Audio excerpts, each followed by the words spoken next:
ಕಲಬುರಗಿ ಜಿಮ್ಸ್ ಆಸ್ಪತ್ರೆಯ ಮತ್ತೊಂದು ಮಹಾ ಎಡವಟ್ಟು ಗೊತ್ತಾಗಿದೆ. ಐಸಿಯುನಲ್ಲಿದ್ದಂತ ರೋಗಿಯ ಗ್ಲೂಕೋಸ್ ಪೈಪ್ ಅನ್ನು ಕಳಚಿ ಹಾಕಿದ್ದಾರೆ.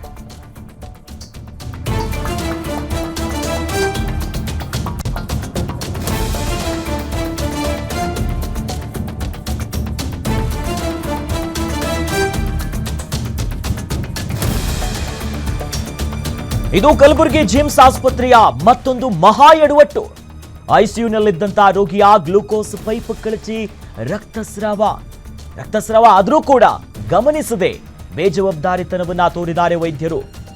ಐಸಿಯುನಲ್ಲಿ ಚಿಕಿತ್ಸೆಯನ್ನ ಪಡಿತಾ ಇದ್ದ ಮೇಳಕುಂದ ಗ್ರಾಮದ ಸಿದ್ದಣ್ಣ ಸಾವನ್ನಪ್ಪಿದ್ದಾರೆ. ಇನ್ನು ವಿಷ ಕುಡಿದಿರೋದ್ರಿಂದ ಕಳೆದ 4-5 ದಿನಗಳಿಂದ ಚಿಕಿತ್ಸೆಯನ್ನ ಪಡಿತಾ ಇದ್ರು. ತಡರಾತ್ರಿ ರಕ್ತಸ್ರಾವ ಆಗಿದ್ರಿಂದ ಚಿಕಿತ್ಸೆ ಫಲಕಾರಿಯಾಗದೆ ಸಾವನ್ನಪ್ಪಿದ್ದಾರೆ. ನಿಜಕ್ಕೂ ಬೆಚ್ಚಿ ಬೀಳಿಸ್ತಾ ಇದೆ. ಇದು ಎಂತ ನಿರ್ಲಕ್ಷ್ಯ ಅನ್ನೋದು. ಹಾಗಾದ್ರೆ ಇದು ಎಲ್ಲೋ ವಾರ್ಡಲ್ ಆಗಿದ್ರೆ ಅಲ್ಲಿ ಯಾರು ಗಮನಿಸಿಲ್ವಾ ಅನ್ನೋ ಐಸಿಯುಲಿದ್ದಾರೆ.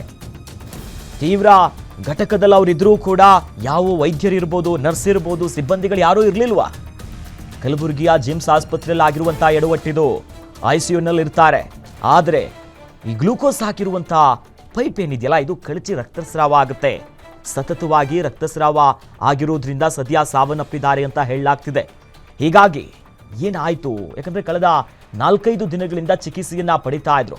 ತಡರಾತ್ರಿ ರಕ್ತಸ್ರಾವ ಆಗಿದೆ. ಹೀಗಾಗಿ ಫಲಿಸದೆ ರಕ್ತಸ್ರಾವ ಆಗಿರೋದ್ರಿಂದನೇ ಚಿಕಿತ್ಸೆಯನ್ನ ಪಡಿತಾ ಇದ್ದಂತ ಮೇಳಕುಂದ ಗ್ರಾಮದ ಸಿದ್ದಣ್ಣ ಸಾವನ್ನಪ್ಪಿದ್ದಾರೆ. ಸದ್ಯ ದೃಶ್ಯದಲ್ಲಿ ನೋಡ್ತಾ ಇದ್ದೀವಿ. ಇದು ಐಸಿಯುನ ಚಿತ್ರಗಳು. ಜಿಮ್ಸ್ ಆಸ್ಪತ್ರೆ ಕಲಬುರಗಿಯ ಐಸಿಯುನಲ್ಲಿ ಚಿಕಿತ್ಸೆಯನ್ನ ಪಡ್ಕೊಳ್ತಾ ಇದ್ರು ಸಿದ್ದಣ್ಣ ಅವರು.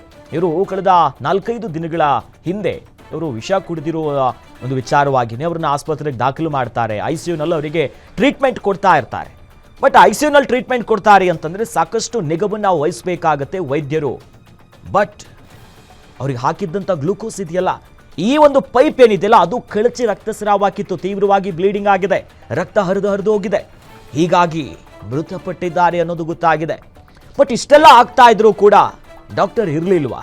ಡ್ಯೂಟಿಲಿ ಯಾರೂ ಇರಲಿಲ್ವಾ? ನೋಡಿಲ್ವಾ? ಸಿಬ್ಬಂದಿಗಳು ಆಗಾಗ ಹೋಗಿ ಅಲ್ಲಿದ್ದಂಥ ಐಸಿಯುಲಿರುವಂಥ ಪೇಷಂಟ್ಸ್ಗಳನ್ನ ನೋಡುವಂಥ ಕೆಲಸನೇ ಮಾಡಿಲ್ವಾ? ಇಂಥ ಒಂದು ಬೇಜವಾಬ್ದಾರಿತನ ಯಾಕೆ ಅನ್ನೋ ಪ್ರಶ್ನೆ ಮೂಡ್ತಾ ಇದೆ.